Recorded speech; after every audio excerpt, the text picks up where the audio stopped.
keutamaan membaca ayat kursi, dan sesungguhnya ayat kursi adalah salah satu sebab seseorang masuk ke dalam surga. Baik, kita akan baca hadisnya baru kita jelaskan. Sebuah hadis yang dikeluarkan dari Imam An-Nasa'i dan disahihkan oleh Syekh Nasiruddin Al-Albani rahimahullahu ta'ala. Nabi SAW bersabda, "Man qara'a ayatal kursi dubura kulli salati lam yamna'uhu min dukhulil jannati illa an yamuta." Barang siapa yang membaca ayat kursi setiap selesai salat, maka tidak ada yang dapat menghalanginya untuk masuk surga kecuali kematian. Maksudnya, jika dia mati, dia akan masuk surga dengan rahmat dan karunia Allah. Hadis ini dengan gamblang Rasul SAW mengatakan, siapa yang mendawamkan, artinya tidak pernah meninggalkan, dibaca pada setiap selesai salat, dijadikan satu dari wirid salat. Wirid salat kan banyak, membaca istighfar, membaca tasbih, tahmid, takbir, tahlil. Lah salah satunya juga ayat kursi dibaca di situ, dan itu dilakukan setiap selesai salat wajib. Maka Nabi SAW menjamin tidak ada yang mencegah dia untuk masuk surga kecuali kematian. Apa maknanya? Para ulama mengatakan yang dimaksud tidak ada yang menghalangi dia masuk surga kecuali kematian. Artinya, kalau Allah Subhanahu wa ta'ala takdirkan dia meninggal, maka ruh dalam kuburannya itu langsung dijemput oleh para malaikat, kemudian dimasukkan ke dalam surga. Itu satu pendapat. Pendapat yang kedua, maksudnya kalau dia meninggal dijamin masuk surga, artinya dia mendapatkan nikmat kubur. Di dalam kuburan itu kan banyak peristiwa. Ada namanya himpitan, ada namanya fitnah, ada namanya azab, dan ada namanya nikmat. Lah orang yang mendawamkan ayat kursi ini, kata para ulama, maka dia langsung mendapatkan nikmat kubur. Dia akan mendapatkan nikmat kubur, dan nikmat kubur itu muqaddimah dari nikmat surga. Karena kita tahu bahwa kuburan itu salah satu taman dari taman-taman surga. Artinya kalau orang yang mendawamkan ayat kursi setiap selesai sholat wajib, maka langsung dimasukkan ke taman-taman surga dalam kuburannya. Itu makna daripada lam yamna'uhu min dukhulil jannati illa an yamuta. Tidak ada yang mencegah dia untuk masuk surga kecuali kematian. Baik, sedikit kita bicara tentang keagungan ayat kursi. Kalau kita cerita surat dalam Quran, maka tidak ada yang lebih agung dibandingkan surah Al-Fatihah. Tapi kalau kita cerita ayat dalam Quran, maka tidak ada yang lebih istimewa melebihi ayat kursi. Walaupun sebagian para ulama berselisih, apakah ada satu ayat dengan ayat yang lainnya dilebihkan? Bukankah semua firman Allah? Menurut Abu Musa al-Ash'ari, Abul Hasan al-Ash'ari, seorang pencetus akidah Asy'ariyah, mengatakan tidak ada satupun ayat yang dilebihkan dengan ayat yang lainnya. Artinya semua ayat sama, karena namanya firman Allah ya sama saja. Tabat siyada abi lahabi wa tab sama dengan Allahu la ilaha illa huwal hayyul qayyum, ataupun idza zulzilatil ardu zilzalaha ya sama dengan Allahu la ilaha illa huwal hayyul qayyum, karena sama-sama firman Allah. Tetapi pendapat yang kuat bahwa ada ayat yang diutamakan dibandingkan ayat-ayat yang lainnya. Dan ayat kursi itu adalah ayat yang paling istimewa dari seluruh ayat-ayat dalam Quran. Dalilnya adalah hadis Ubay bin Ka'ab radhiyallahu anhu. Jadi satu hari Ubay ini sedang sholat di masjid. Selesai sholat, hendak pergi dari masjid, tiba-tiba punggungnya ditepuk Nabi. Kemudian tiba-tiba Rasul memanggil dan mengatakan, "Ya Abal Mungdir." Abal Mungdir itu kunyah daripada atau gelar daripada Ubay bin Ka'ab. "Ya Abal Mungdir, atadri ayya ayati min kitabillahi a'zam." Wahai Abal Mungdir, tahukah engkau ayat yang paling agung di dalam Al-Quran? Maka sebagai adab sahabat tidak langsung menjawab dan mengatakan, "Allahu wa rasuluhu a'lam." Allah dan Rasulnya yang tahu. Tapi Nabi SAW terus mengulang-ulang pertanyaannya. "Wahai Aba Mungdir, tahukah kamu ayat yang paling agung dalam Quran? Akhirnya Ubay bin Ka'ab atau Abul Mundhir pun menjawab, qultu Allahu la ilaha illa huwal hayyul qayyum. Kemudian dibaca sampai selesai ayat kursi.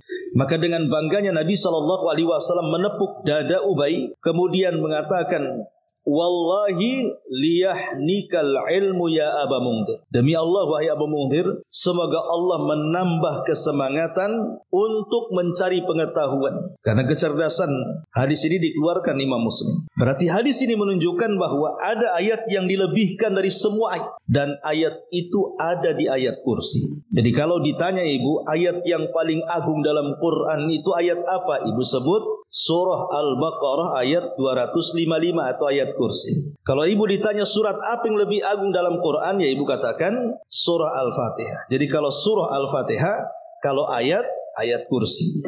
Itulah yang paling agung di dalam Al-Quranul Karim. Tentu ada alasannya. Nanti kita akan sebutkan alasan kenapa ayat kursi ini ayat yang paling agung dalam Quran. Kita akan sebutkan beberapa keistimewaan ayat kursi dulu. Disebutkan dari Abu Hurairah radhiyallahu anhu. Jadi Abu Hurairah itu satu hari ditugaskan Rasul untuk menjaga pembendarahan zakat fitrah di bulan Ramadan.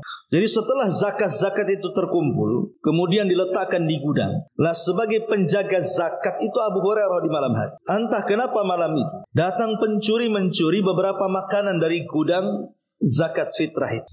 Maka oleh Abu Hurairah dikejar, kemudian kena tangkap. Kemudian tiba-tiba pencuri ini memberikan alasan, wahai Abu Hurairah, lepaskan aku karena keluargaku susah. Aku ini sedang susah makan, anak-anakku juga susah makan. Maka biarkan aku memberi makan mereka. Karena kasihan dilepas. Tapi keesokan harinya dia ditanya oleh Rasulullah. Seolah-olah Rasul tahu kejadian semalam dan mengatakan, wahai Abu Hurairah, apa yang kau lakukan dengan pencuri semalam? Maka Abu Hurairah menceritakan kejadian di malam hari. Tapi Rasul memperingatkan, hati-hati nanti malam pencuri itu datang lagi. Akhirnya kemudian Abu Hurairah berjaga-jaga karena Rasul sudah ngomong begitu kan. Rupanya betul datang lagi dan mencuri lagi. Ditangkap lagi, alasannya sama lagi karena dia butuh makan dan keluarganya. Karena kasihan dilepas lagi. Keesokan harinya Rasul bertanya lagi, apa yang kau lakukan dengan pencuri semalam wahai Abu Hurairah? Maka Abu Hurairah menceritakan lagi kisah semalam. Kata Rasul, ingat malam ini dia datang lagi katanya. Karena Rasul sudah mengatakan seperti itu, maka Abu Hurairah berjaga-jaga lagi. Rupanya betul apa yang dikatakan Rasul, datang lagi, mencuri lagi. Tapi kata Abu Hurairah saat menangkap, aku tidak akan melepaskan dan engkau harus menghadap Nabi. Ini sudah ketiga kali. Tapi tiba-tiba pencuri ini mengatakan, wahai Abu Hurairah, lepaskan aku. Kalau engkau melepaskan aku sebagai imbalannya, aku akan mengajarkan satu ayat dalam Quran. Kalau engkau baca sebelum tidur, maka Allah akan menjagamu dan setan tidak mungkin mendekatimu. Maka dipikir-pikir Abu Hurairah, boleh juga, akhirnya dilepas. Keesokan harinya Nabi SAW bertanya lagi, apa yang kau lakukan dengan pencuri semalam wahai Abu Hurairah? Abu Hurairah bercerita di sini, sebenarnya wahai Rasul, semalam sudah kutangkap dan mau kuhadapkan kepadamu. Masalahnya dia mengajarkan satu ayat dalam Quran sehingga aku melepasnya. Kemudian Abu Hurairah menceritakan bahwa siapa yang membaca ayat ini, maka Allah akan menjaganya dan tidak akan disentuh setan sampai pagi. Maka Nabi SAW mengatakan, ya Abu Hurairah, kamu tahu nggak siapa pencuri yang 3 hari berturut-turut itu, 3 malam berturut-turut mendatangi? Abu Hurairah dengan polos mengatakan, Allah dan Rasulnya yang tahu. Maka Rasul mengatakan, ya Abu Hurairah, sesungguhnya dia adalah syaitan. Setan yang menjelma sebagai pencuri. Adapun dia mengajarkan kepadamu ayat kursi, kata Rasul, sadaqahu wa huwa kadzub. Sadaqaka wa huwa kadzub. Dia telah menghabarkan sesuatu yang benar kepadamu wahai Abu Hurairah, tapi dia itu pendusta. Jadi khusus masalah ayat kursi yang dihabarkan kepadamu dia benar, tapi selainnya dia pendusta. Jangan dibenarkan. Dari sini kita tahu bahwa setan sendiri yang membocorkan rahasia tentang ayat yang ditakutinya. Jadi ayat kursi itu dibocorkan oleh setan. Kalau kamu ingin tidak diganggu aku, kata setan, seolah-olah dia mengatakan, baca ayat kursi gitu maksudnya. Jadi setan yang buat bocor halus itu sama Abu Hurairah. Dan Rasul membenarkannya. Artinya kita sudah tahu bahwa setan itu paling takut dengan ayat kursi. Makanya sebenarnya ngusir setan itu gampang. Ibu kalau takut di toko, baca ayat kursi. Ibu kalau takut di rumah, baca ayat kursi. Ibu kalau takut jalan di malam hari, baca aja ayat kursi. Karena ayat ini ditakuti mereka. Ya. Ini enggak, lewat di jalan yang menakutkan tidak dibaca ayat kursi, malah bilang permisi katanya. Gimana setan takut? Kalau naik motor diklakson, tit katanya. Apa maksudnya klakson ini? Terkejutlah setan itu. Ya. Jadi dari sini Bu, tahu bahwa ayat kursi itu bisa untuk menjaga kita dari gangguan setan. Ini satu riwayat. Kemudian riwayat yang kedua, riwayat dari Ubay ibn Ka'ab. Jadi satu hari Ubay itu menaruh makanan di bejana, di piring bahasa kitanya. Ya. Dan itu makanan satu-satunya yang ia makan di situ. Tiba-tiba di malam hari terdengar ada suara langkah kaki. Jadi Ubay ibn Ka'ab ini curiga, siapa? Jangan-jangan maling. Masuklah rupanya orang yang dicurigai Ubay ibn Ka'ab. Ketika hendak mengambil makanan, maka Ubay ibn Ka'ab langsung menangkap tangannya. Langsung ketakutan Ubay, kenapa? Karena tangannya berbulu semuanya. Maka dengan gemetar Ubay mengatakan, siapakah? Tiba-tiba orang ini, saya adalah setan katanya. Coba ibu kalau kayak gitu tuh, apa nggak merinding gitu, ya. Akhirnya kemudian tiba-tiba mengatakan, kenapa kau mencuri makananku? Kemudian dia menceritakan bahwa dia perlu makan. Saya dengar engkau ini orang baik, suka ngasih makanan, makanya aku datang kemari untuk mengambil makananmu. Kemudian dia mengatakan kepada Ubay, wahai Ubay, ya, maukah ku ajarkan kepadamu satu ayat dalam Quran yang kalau kau baca di pagi hari, maka engkau akan dapat pahala dan engkau akan dijaga dari gangguan setan sampai sore hari. Kalau engkau membaca di sore hari, engkau akan diberikan pahala dan engkau akan dijaga dari setan sampai pagi hari. Kemudian Ubay melepasnya. Ini pun keutamaan membaca ayat kursi di pagi dan petang hari. Jadikan dia zikir pagi petang, ya, untuk supaya dalam satu hari satu malam itu kita terjaga tidak diganggu setan. Nah, ini juga salah satu keutamaan ayat kursi. Ma'asyiral muslimin, muslimat yang dimuliakan Allah Subhanahu wa taala. Kenapa begitu istimewanya ayat kursi ini? Karena dalam ayat kursi ini Bu, Allah Subhanahu wa taala menyebutkan satu nama yang sangat dikuatkan para ulama, yang disebut dengan Ismul A'zam, nama Allah yang sangat agung. Di dalam nama Allah itu kan yang kita kenal, ya, ada 99 nama, itu yang kita kenal. Bukan berarti nama Allah terbatas hanya 99, banyak, tapi kita tidak kenal. Cuman yang dikenalkan kepada kita lewat Quran dan Sunnah itu, kalau kita gabung semua jumlahnya, ada 99 nama. Dan Allah Subhanahu wa taala berfirman, walillahil asmaul husna fad'uuhu biha. Allah itu memiliki nama-nama yang indah, maka berdoalah dengan nama-nama itu.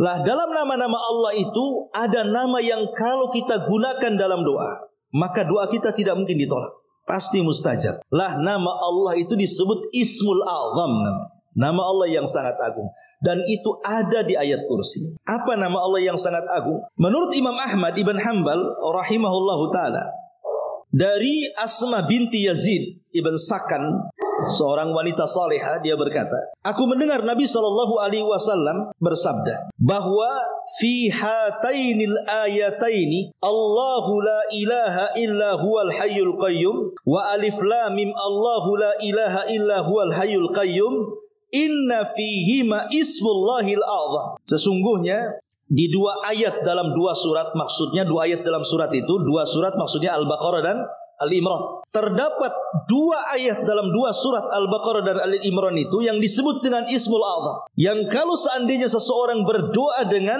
nama Allah itu pasti akan dikabulkan, dan siapa yang meminta pasti diberi. Kemudian Nabi SAW menyebutkan Allahu la ilaha illa huwal hayyul qayyum dalam Al-Baqarah, dan dalam surah Al-Imran Alif Lam Mim Allahu la ilaha illa huwal hayyul qayyum. Itulah nama Allah yang disebut dengan Ismul A'zam. Jadi kalau ibu berdoa, Allahumma ya hayyu ya qayyum, begitu. Ya Allah, wahai zat yang maha hidup, wahai zat yang maha manusia bergantung kepada.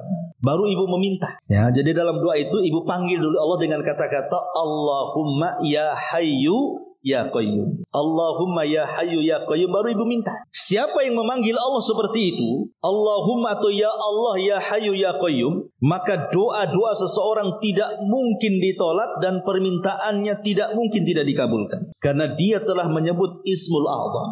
Itulah kenapa ayat kursi itu ayat mulia, karena di dalamnya ada Ismul A'zam, nama-nama Allah yang sangat agung. Allah Hayyu dan Qayyum. Inilah yang membedakan ayat kursi dengan ayat-ayat yang lainnya. Belum lagi menurut para ulama, orang yang suka mendawamkan membaca ayat kursi itu, ya pokoknya ibu kadang-kadang baca pagi, siang, sore, malam, ya terserah kemauan ibu itu. Atau dalam zikirnya ibu terus membaca ayat kursi. Itu bisa memudahkan untuk mendapatkan rizki, kata ulama. Kemudian juga ibu bisa makin yakin dengan qada dan qadar. Kemudian juga ibu bisa dihindarkan dari mara bahaya. Bahkan ibu akan dimantapkan dalam kesabaran. Bahkan ibu akan senantiasa mudah untuk dikabulkan pada setiap doa dan permintaannya. Ini salah satu keutamaan orang yang suka membaca ayat kursi itu.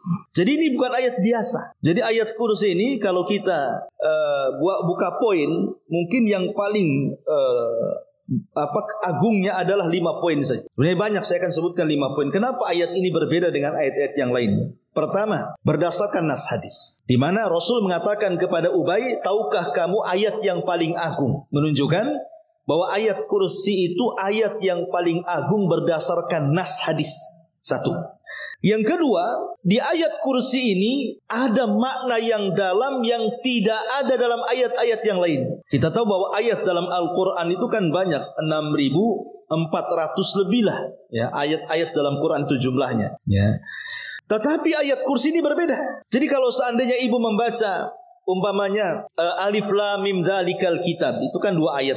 Dengan membaca Allahu la ilaha illa huwal hayyul qayyum sampai selesai, itu akan beda maknanya. Atau ibu baca Qul a'udzu birabbin nas, 1 ayat juga tuh. Atau ibu bicara tadi idza zulzilatil ardu zilzalaha.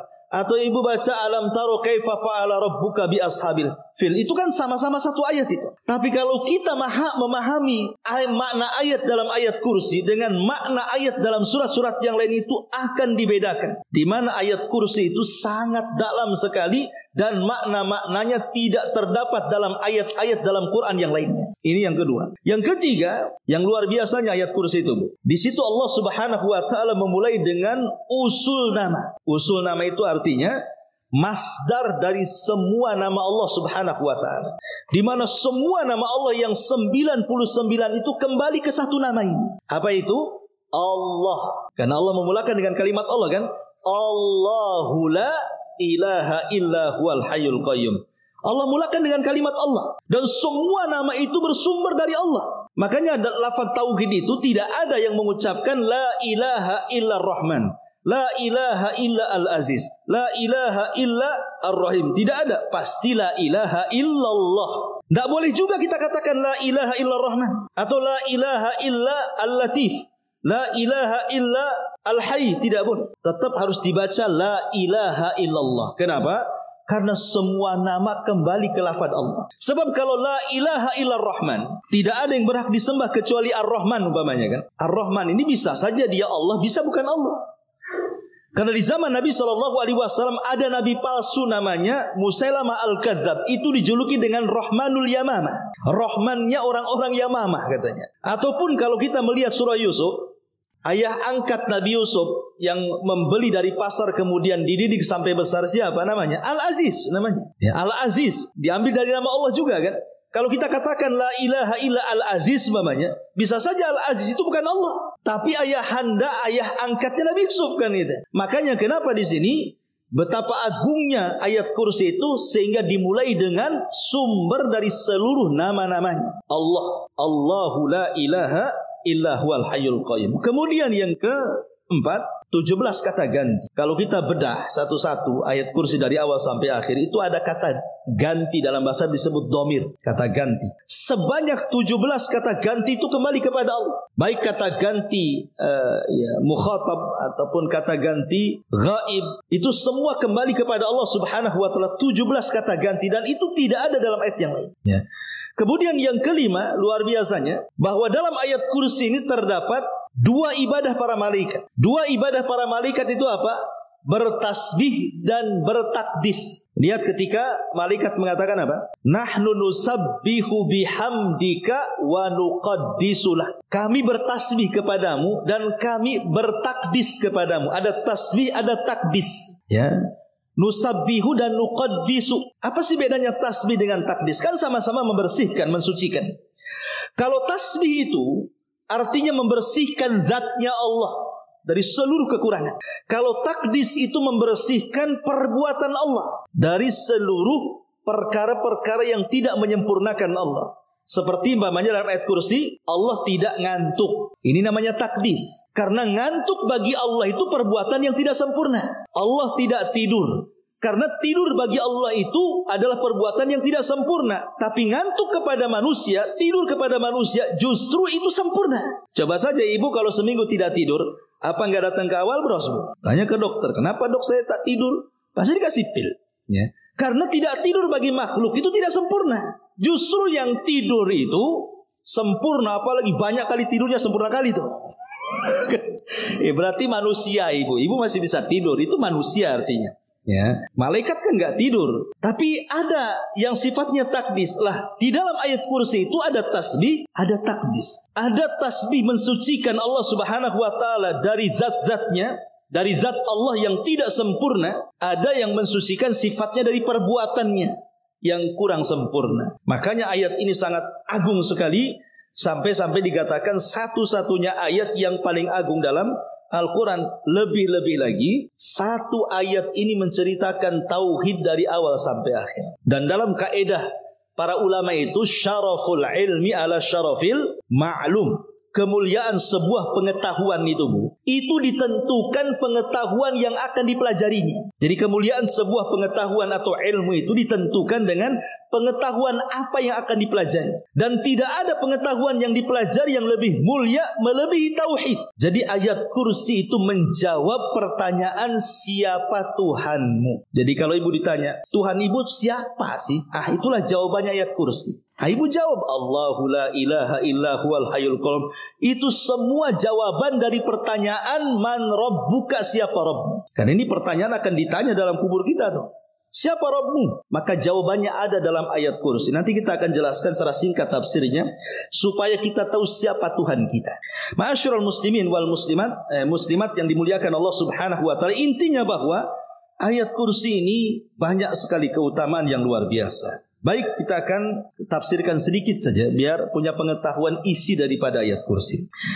Pertama di sini Allah Subhanahu wa taala mengatakan Allahu la ilaha illa huwal hayyul qayyum. Allah dialah yang tidak ada sesembahan kecuali Dia. Dialah zat yang maha hidup dan Dialah zat yang maha berdiri sendiri. Dari sini saja kita sudah tahu keagungan Allah Subhanahu wa taala. Pertama, Allah Subhanahu wa taala mensifati dirinya bahwa tidak ada yang berhak disembah kecuali Dia. Allah itu diambil dari kata ilah, artinya makhluk yang disembah. Ketika dikasih alif lam menjadi Allah, kalau dibuang alif lam menjadi ilah. Dan kalau kita cerita nama Allah Subhanahu wa taala, Bu, nama Allah itu ada 3. Ada yang disebut dengan Ismullah Al-Jalalah. Ada yang disebut dengan Ismullah Al-Jamalah. Ada yang disebut dengan Ismullah Al-Kamalah. Jadi nama Allah ada 3. Pertama disebut nama Allah Al-Jalalah, yang menunjukkan kebesaran, keagungan. Itu disebut Jalalah. Kemudian yang kedua, nama Allah itu disebut Jamalah, keindahan. Ada nama Allah itu menunjukkan keindahannya. Kemudian yang ketiga Al-Kamalah, ada nama Allah itu yang menunjukkan kesempurnaan, bahwa Allah itu sangat sempurna di mana semua hamba berhajat kepada Allah. Adapun Ismullah Al-Jalalah seperti Allah. Allah itu disebut Al-Jalalah. Jalal itu menunjukkan keagungan, kebesaran, bahwa Allah itu zat yang wajib kita sembah. Tidak ada selain Allah disembah. Atau contohnya Al-Khalq, Al-Khaliq, Allah itu pencipta. Berarti hanya Allah sebagai pencipta. Atau Al-Mutakabbir, Allah itu yang sombong. Tidak ada yang boleh sombong kecuali Allah. Itu disebut Jalalah namanya. Jadi keagungan Allah yang tidak boleh ditiru oleh makhluknya. Ya, jadi kalau nama Allah yang sifatnya Jalalah, keagungan, kebesaran, kita tidak boleh meniru. Tetapi kita boleh meniru kebalikannya. Allah sombong, berarti kita rendah hati. Allah itu pencipta, berarti kita hambanya. Jangan pula Allah sombong, kita sombong. Itu kurang ajar namanya. Jadi karena meniru nama Allah yang sifatnya Jalalah, keagungan itu harus meniru dengan kebalikannya. Ini yang pertama. Yang kedua, ada namanya Ismullah Al-Jamalah, menunjukkan keindahan. Lah kalau nama Allah menunjukkan keindahan, kita harus menirunya. Contoh, Allah itu Ghafur, maha pengampun, ya kita mudah memaafkan orang. Allah itu maha lembut, ya kita harus lembut, jangan pula kasar. Itu harus ditiru tuh. Ya. Kemudian yang ketiga, ada nama Allah itu Kamala, menunjukkan kesempurnaan. Seperti Somad, Allahus Somad. Ya, Somad itu artinya semua manusia bergantung. Semua makhluk, bukan manusia saja, semua manusia bergantung kepada Allah. Karena Allah itu zat yang maha sempurna, tidak ada cacat bagi Allah.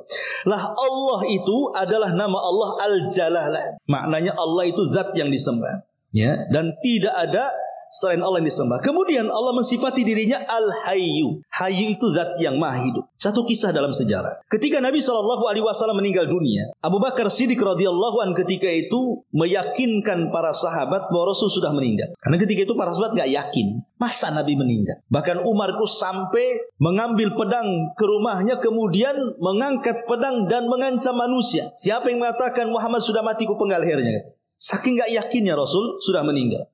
Bahkan Ali tidak sanggup berdiri. Utsman kayak orang gila. Pokoknya nggak yakin kalau Rasul meninggal kala itu. Lah Abu Bakar berdiri. Kemudian mengingatkan manusia. Dan mengatakan, ayyuhan nas.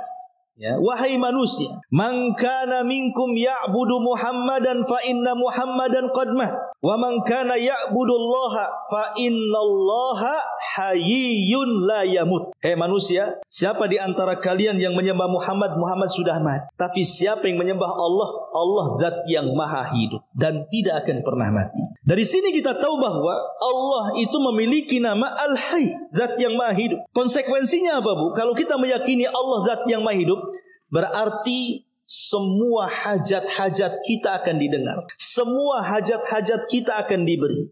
Semua hajat-hajat kita pasti dipenuhi. Kenapa? Karena zat yang hidup itu pasti mendengar. Zat yang hidup itu pasti memberi. Zat yang maha hidup itu pasti melihat. Tapi sebaliknya, zat yang mati jangan lagi mendengar, jangan lagi melihat, mengijabah saja tidak bisa. Makanya dengan meyakini Allah maha hidup, berarti jangan pernah ada keraguan ketika kita berdoa. Pasti Allah mendengar, pasti Allah melihat, pasti Allah mengijabah. Makanya ayat kursi menunjukkan orang yang suka membacanya akan mudah diijabah oleh Allah Subhanahu wa ta'ala. Ini yang pertama. Kemudian nama Allah yang kedua, Al-Qayyum. Allah itu zat yang maha berdiri sendiri. Artinya tidak berhajat dengan kita. Satu dunia manusia maksiat, Bu, tidak mengurangi kekuasaan Allah. Satu dunia manusia beriman tidak menambah kekuasaan Allah. Karena Allah tidak berhajat dengan kita. Allah punya tentara para malaikat yang tidak pernah bermaksiat. Ya, ngapain pula berhajat dengan kita? Ini satu makna Al-Qayyum.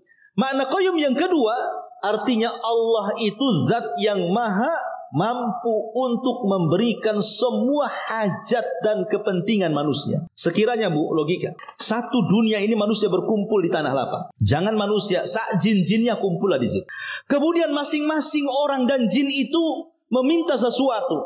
Kan satu manusia dengan manusia yang lain pasti permintaannya berbeda kan? Yang satu minta sembuh, yang satu minta kaya, yang satu minta jodoh, yang satu minta macam-macam usahanya dimudahkan. Kan macam-macam permintaan orang itu. Lah kalau satu dunia manusia berkumpul dan minta di waktu yang sama kepada Allah Subhanahu wa ta'ala, maka Allah sanggup memberi. Dan itu ibarat satu tetes dari ujung jarum yang dicelupkan di lautan, kata Nabi. Jadi kalau ada jarum dicelupkan di lautan, kemudian diangkat, kan ada tuh tetesannya. Satu tetesan itulah cukup untuk memberikan semua permintaan manusia. Bayangkan dari satu tetes itu lahir profesor orang cerdas. Dari satu tetes itu lahir orang kaya. Dari satu tetes itu lahir para penguasa, pengusaha, dan begitu seterusnya. Masalahnya, Bu, terkadang manusia difokuskan dengan satu tetes dan dilupakan dengan lautan. Itu masalahnya. Kan Allah hanya memberikan satu tetes kepada kita kan. Itu mencukupi semua jin dan manusia. Sementara kekayaan Allah itu lautan yang terbentang. Kenapa kita fokus dengan yang satu tetes, melupakan lautan yang satu bentang itu?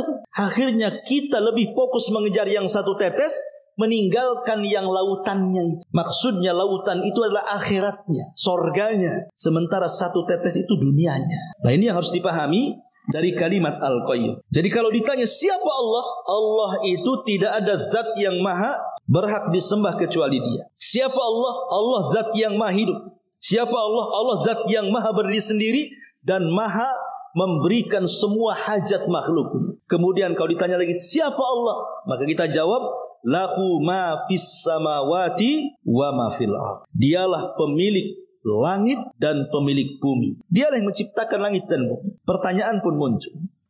Kenapa Allah Subhanahu wa taala menciptakan langit dan bumi? Apa faedahnya untuk kita? Maka kita jawab dalam surah An-Najm kalau tidak salah, bahwa tujuan Allah menciptakan langit dan bumi itu, Bu, supaya Allah membalas orang-orang jahat dengan kejahatannya, dan Allah membalas kebaikan yang terbaik karena kebaikannya. Perhatikan, Bu. Kalau ibu tatap langit tuh sampai ke atas tuh, natap langit begitu. Dari langit pertama, kedua, ketiga sampai ke arasnya sana. Yang kita lihat kan hanya langit pertama saja, Bu, ya. Karena pandangan kita terbatas. Paling kita lihat awan saja. Bangunan langit pertama saja kita tidak sanggup menatapnya. Ya paling awan-awan saja di atas itu. Tahukah ibu bahwa isi langit itu semua malaikat? Langit pertama, kedua sampai ars itu isi langit itu apa? Malaikat. Jadi makhluk yang ada di langit semua malaikat. Pertanyaannya, malaikat bermaksiat? Tidak ada malaikat yang bermaksiat. Artinya di langit itu tidak ada maksiat. Maksiat di langit itu cuma 2 kali. Pertama, Adam memakan buah larangan. Yang kedua, setan disuruh sujud tak mau, itu saja. Selepas itu tidak ada lagi maksiat di atas langit. Tapi kalau kita lihat ke bumi, Bu, lihat ke bumi. Bumi ini gudangnya maksiat tuh. Macam-macam maksiat ada di bumi kan, Bu. Orang yang gibah ada di bumi, orang yang dusta ada di bumi, orang yang curang ada di bumi, orang yang zalim ada di bumi, orang yang melakukan kesyirikan, bid'ah, maksiat ada di bumi. Maksiat yang paling kecil sampai yang paling besar komplit lengkap di bumi. Dari sini ada kaidah, Bu. Allah itu ditaati karena izinnya, dan Allah itu dimaksiati karena pengetahuannya. Ini kaidah, ini penting. Jadi Allah itu yuta illa biizni wa yu'sa illa biilmi. Allah itu ditaati karena izinnya, dan Allah dimaksiati karena pengetahuannya. Apa maknanya? Seandainya ibu dari lahir sampai meninggal, tidak maksiat sama sekali, rajin sholatnya, rajin puasanya, rajin sedekahnya, rajin berbuat baiknya, sedikit maksiatlah pokoknya hidupnya ibadah terus. Pertanyaannya, apakah dengan menghabiskan umur ibu ibadah dengan berbagai macam ibadah dan sedikit maksiat, ada jaminan ibu masuk surga? Enggak ada. Ada jaminan ibu diterima ibadahnya? Enggak ada jaminan, ya. Walaupun kita ibadah hari-hari, apakah ada jaminan ibadah ibu diterima? Enggak ada jaminan. Apakah langsung ibu ada jamin masuk surga? Tidak ada jaminan, walaupun dihabiskan untuk ibadah. Kecuali kalau Allah izinkan. Kalau Allah izinkan diterima, baru diterima. Kalau Allah izinkan kita masuk surga, baru masuk surga. Tapi kalau Allah tidak izinkan amalan kita diterima, Allah tidak izinkan kita masuk surga, selamanya kita tidak akan masuk surga. Karena Allah itu ditaati karena izinnya. Ini kaidah. Ya, makanya kenapa Imam Qatadah atau Imam Zuhri atau imam-imam yang lainnya mengatakan, kalau aku tahu satu amalanku diterima, maka cukup untuk modal aku masuk surga. Karena Allah mengatakan, innama yataqabbalullahu minal muttaqin. Allah itu hanya menerima amal dari orang-orang yang bertakwa. Artinya kalau aku tahu satu amalanku diterima, berarti aku tahu aku bertakwa. Cuman masalahnya karena aku nggak tahu amalanku diterima, apakah aku bertakwa atau tidak, kan tidak tahu, itu masalahnya. Lah dari sini mintalah kepada Allah izinnya supaya amalan kita diterima. Karena kita tidak ada pengetahuan soal diterima dan tidaknya amalan kita. Hanya berharap amalan kita diterima. Beda dengan maksiat. Jadi kalau ibu-ibu bermaksiat kepada Allah, ibu berdusta, berbohong, bergibah, menzalimi dan begitu seterusnya, itu tidak dilakukan kecuali karena pengetahuan, bukan karena izin. Maksiat itu tidak perlu belajar. Masuk neraka itu tidak perlu izin. Jadi kalau seandainya seseorang itu bermaksiat, tidak perlu izin sama Allah, pasti masuk neraka. Tidak perlu habis bermaksiat, ya Allah izin apakah saya masuk neraka atau tidak. Tidak ada ceritanya, langsung masuk neraka. Karena orang maksiat itu tahu dirinya sedang bermaksiat karena pengetahuannya, bukan karena izin Allah. Dia tahu sedang bermaksiat. Pamannya orang mencuri, dia tahu dia sedang mencuri, dia tahu dia sedang berzina. Tidak perlu dikasih izin masuk neraka, masuk neraka itu maksudnya. Lah dari sini ada kaidah tadi bahwa Allah ditaati karena izinnya dan Allah dimaksiati karena pengetahuannya. Inilah makna dari lahu ma fis samawati wa ma fil ard. Kemudian di sini kalau ditanya lagi siapa Tuhan kita, siapa Rabb kita, jawab man dalladzi yashfa'u indahu illa biidzni. Bahwa tidak ada yang memberikan syafaat di sisinya kecuali karena izin Allah Subhanahu wa taala. Syafaat itu ada 2, Bu. Ada syafaat di dunia, ada syafaat di akhirat. Ya. Dalam ibadah kita kenal namanya ada asy-syaf'u wal watru. Ada asy-syaf'u wal adlu. Ada syafaat artinya sesuatu yang sunnah. Ya. Ada disebut al-adlu, itu di sesuatu yang wajib. Makanya ada hadis yang banyak sekali mengatakan ada orang itu kalau melakukan ini tidak akan diterima syafaat dan adilnya. Apa sih syafaat, apa itu adil? Ulama mengatakan syafaat itu istilah bagi yang sunnah, al-adlu itu istilah bagi yang wajib. Dan dua-duanya harus ada. Kenapa sunnah-sunnah itu disebut syafaat? Ya. Karena sunnah-sunnah itulah yang terkadang menentukan yang wajib diterima amalannya. Makanya kenapa dalam solat ada solat wajib, ada solat sunnah. Ada haji, ada umroh. Ada puasa wajib Ramadan, ada puasa sunnah. Ada zakat yang wajib, ada sedekah sunnah. Kan itu. Kenapa dalam wajib itu mesti ada sunnahnya? Lah sunnah itu diistilahkan syafaat, Bu. Bahwa kalau amalan wajib kita ingin diterima, maka lakukan yang sunnah, gitu maksudnya. Kalau sholat wajib kita ingin diterima, banyak-banyak melakukan sholat sunnah. Kalau puasa wajib kita ingin diterima, banyak-banyak puasa sunnah. Kalau zakat kita ingin diterima, banyak-banyak sedekah sunnah. Kalau haji kita ingin diterima, banyak-banyak umrah sunnah. Gitu maksudnya. Karena sholat sunnah itu syafaat sebagai diterima dan tidaknya amalan wajib untuk Allah. Ini di dunia. Adapun di akhirat ya tentu syafaat itu tidak diberikan kecuali kepada orang yang memang diberikan izin Allah. Dan tidak ada yang diberikan izin untuk memberikan syafaat kecuali para nabi. Salah satunya Nabi SAW. Dan kita tidak akan diberikan syafaat kecuali karena redhonya. Kalau Allah tidak redho, kita akan dapat syafaat. Tapi kalau Allah redho, kita pasti akan berikan syafaat. Berarti ada izin, ada redho. Izin kepada yang memberikan syafaat, redho kepada orang yang akan diberikan syafaat. Dan Allah tidak redho kepada orang-orang yang melakukan kesyirikan. Makanya Abu Hurairah mengatakan, As'adun nas bi syafaati yaumal qiyamati man qala la ilaha illallah. Kata Rasul, dari hadis Abu Hurairah, orang yang paling bahagia pada hari kiamat dengan syafaatku adalah orang yang mengucapkan kalimat la ilaha illallah. Jadi kalau ingin mendapatkan syafaat, perbanyak ibadah di dunia. Lakukan perintah, jauhi larangan, nikmati yang dihalalkan, jauhi yang diharamkan. Itulah kalau ingin dapat syafaat. Karena ada orang yang sekarang itu aneh. Ya. Kalau Nabi masih hidup, bolehlah kita datang kepada Nabi. Rasul berikan syafaat saya di akhirat. Boleh, seperti Anas meminta kepada Rasul dan Rasul masih hidup. Tapi kalau Rasul sudah mati, kita tidak boleh datang ke kuburan meminta-minta kepada kuburan Nabi. Ya, karena itu tidak ada gunanya. Kalau kita ingin selamat di akhirat, perbanyak amal soleh. Ya.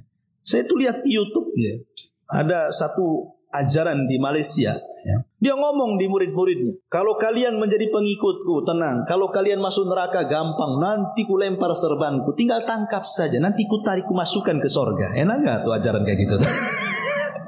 Kok Nabi saja loh ingin menolong umatnya, tidak semudah itu. Nabi datang kepada Allah, kemudian sujud lama sekali di bawah arsy-Nya, sampai Allah mengatakan, Ya Muhammad irfa ra'saka sal tu'ta qul tusma isfa tushaffa. Angkat kepalamu, ngomong kau didengar, mintalah kau akan diberi, mintalah syafaat kau akan diberikan syafaat. Jadi Rasul itu sampai sujud lama takut gak dapat syafaat. Ini kiai satu dari Malaysia ini mudah kali dia. Ikut aku katanya. Kalau kalian masuk neraka gampang, ku lempar serbanku, nanti akan manjang tuh serbanku itu. Tangkap aja ujungnya, putari kayak orang mancing, Bu. Jadi mancing orang penuh neraka dilempar ke sorga. Kan enak kali itu ajaran kayak gitu. Itu kibul semuanya. Mana ada ajaran kayak gitu, ya. Jadi ini juga salah satu yang harus dipahami, bahwa syafaat itu tidak berlaku kecuali izin Allah dan redha dari Allah Subhanahu wa taala. Kemudian makanya Allah mengatakan dalam surah An-Najm, wa kam min malakin fis samawati la tugni syafa'atuhum syai'a illa min ba'di an ya'dzanallahu liman yasha' wa yarda. Berapa banyak malaikat di langit tidak sanggup berikan syafaat kecuali dengan izin dan redha Allah Subhanahu wa taala. Malaikat saja enggak bisa melakukannya. Ini kiai satu di Malaysia kok bisa gitu. Kan lebih hebat dari malaikat namanya, Bu, ya.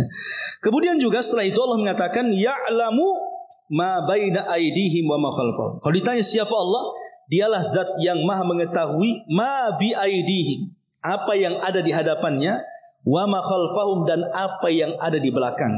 Maksudnya yang di depannya itu maksudnya dunia, yang di belakangnya maksudnya akhirat.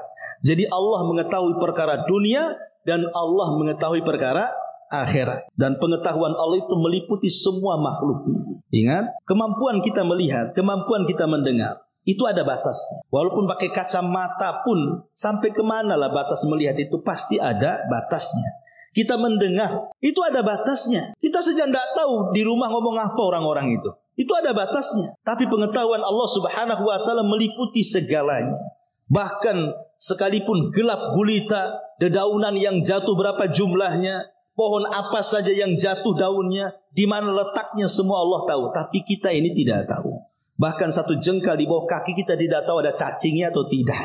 Karena kita tidak memiliki pengetahuan sehebat itu. Makanya ketika Musa dan Khidir satu perahu, tiba-tiba ada burung dari langit nukik sampai ke lautan. Kemudian meneguk satu tegukan, kemudian terbang lagi. Kata Khidir kepada Musa, wahai Musa, ilmuku dan ilmumu kalau kita gabung katanya, maka itu seperti tegukan air itu katanya, yang diteguk oleh burung. Lautan Allah inilah pengetahuannya katanya. Saking besarnya pengetahuan Allah yang meliputi segalanya. Makanya Allah Subhanahu wa taala mengatakan wala yuhituna bisyai'in min ilmihi illa bima syaa, dan tidak ada yang meliputi dengan sesuatu dari pengetahuannya kecuali dengan kehendaknya. Kemudian Allah mengatakan wasi'a kursiyuhu as-samawati wal ardh, maka kursinya Allah meliputi langit dan bumi. Inilah kenapa disebut ayat ini ayat kursi, karena ada kalimat kursi di sini. Apa sih kursi itu, Bu? Kenapa ayat ini disebut kursi? Saya kira kan Ibu banyak juga kursi di rumah kan? Ada kursi di depan, ada kursi ruang tamu, ada kursi di belakang tempat makan. Apakah itu yang dimaksud kursi? Bukan. Ada sebagian para ulama mengatakan maksud kursi di sini artinya pengetahuan. Jadi ayat ini bicara soal pengetahuan Allah yang tidak terbatas. Satu. Yang kedua, ada yang mengatakan kursi itu adalah makhluk Allah yang sangat besar, bahkan paling besar. Bahkan tidak ada yang lebih besar daripada kursi. Karena ada yang mentafsirkan kursi itu adalah arsy. Jadi kalau disebut arsy ya kursi, kalau disebut kursi arsy. Ya, ini yang kedua. Yang ketiga, bahwa yang dimaksud kursi itu artinya kemampuan Allah, kehebatan Allah, kemahakuasaan Allah yang meliputi seluruh makhluk. Ya. Tapi ada juga yang mengatakan, dan ini pendapat yang kuat wallahu alam, ini pendapat dari Imam Ibnu Katsir dalam tafsirnya, dan dikuatkan banyak para ulama salaf, mengatakan yang dimaksud kursi itu tempat pijakan kedua kaki Allah. Jadi kalau umpamanya ibu duduk di kursi, kemudian di situ ada keset gitu ya di bawah ya. Kemudian kaki ibu diletakkan di kesetnya itu, lah keset itu disebut kursi. Ya, jadi tempat pijakan kedua kaki Allah itu disebut kursi. Lah kalau tempat pijakannya saja lebih luas dibandingkan langit dan bumi. Wasi'a kursius samawati wal ardh. Makanya ketika Rasul mengatakan kalau kita ingin bandingkan kursi dengan langit dan bumi itu, ibu datang ke padang pasir, copot cincin, letakkan di tengah padang pasir, kata Rasul, cincinnya itulah langit dan bumi, sementara padang pasirnya itulah kursinya. Makanya kursi itu meliputi langit dan bumi. Wasi'a kursiyuhus samawati wal ardh wala ya'uduhu hifdhuhuma wa huwal aliyyul azim, dan tidak ada yang memberatkan Allah untuk menjaga keduanya. Allah tidak berat. Ya. Kenapa? Karena Allah itu sinatun wala naum, dia tidak tersentuh dengan perasaan kantuk dan juga tidak pernah tersentuh dengan tidur. Artinya begini, Bu. Kenapa Allah tidak boleh ngantuk? Kenapa Allah tidak boleh tidur? Ibu kalau masak ngantuk, atau ibu tidur masak gitu, jadi apa tuh kue? Pasti gosong, ya kan? Atau kebakaran. Kalau ibu kendaraan dari sini pulang ngantuk, pasti nabrak. Atau tidur nyetir, pasti nabrak kan itu ya. Artinya kalau makhluk saja, kalau sampai terjadi seperti itu, pasti akan celaka, pasti akan binasa. Ya. Ibu nyetir nih, tidur, pasti bangun di depannya mungkar nakir, Bu. Coba saja, ya. Pasti akan binasa kan? Lah Nabi Musa, ada sebuah hadis, memang Ibnu Katsir mengatakan hadis ini lemah atau mungkar, tetapi kita ambil ibrahnya. Jadi Nabi Musa ini bertanya kepada malaikat, apakah Rob kami ini tidur ataupun ngantuk? Jadi Allah Subhanahu wa taala merintahkan Jibril untuk mengambil dua bejana dan mengatakan, wahai Musa, berdiri kamu. Akhirnya Musa berdiri. Peganglah satu bejana ini di tangan kananmu dan bejana ini di tangan kirimu. Kau berdiri jangan sampai jatuh bejana itu. Kata Nabi Musa, sampai kapan? Sudah berdiri saja. Akhirnya Musa berdiri lama sampai ngantuk, Bu. Ketika ngantuk, satu bejananya jatuh. Dia terkaget gitu ya. Dan dia pertahankan satu bejana lagi. Karena saking lamanya ngantuk tertidur. Akhirnya jatuh lagi. Lah kata Jibril, kalau Allah seperti kamu, hancur kiamat dunia ini. Pasti tuh bintang itu bertabrak-tabrakan tuh jadinya. Siapa yang akan mau ngasih itu semua? Lah, makanya Allah tidak pernah tersentuh dengan kantuk, apalagi tersentuh dengan tidur. Nah, ini makna secara global saja ya, karena kalau dibentangkan tafsirnya memang agak panjang. Tapi inilah inti daripada ayat kursi. Oleh karena itulah maka ayat kursi itu sangat dianjurkan dibaca selepas sholat. Ya, sholat wajib 5 waktu. Kemudian yang kedua dianjurkan digunakan zikir pagi petang. Kemudian yang ketiga digunakan sebelum tidur. Ya, ibu baca sebelum tidur. Kemudian yang keempat ibu bisa membaca untuk meruqyah. Kemudian yang keempat ibu bisa membaca di tempat-tempat yang menakutkan. Inilah 5 perkara boleh kita membaca ayat kursi.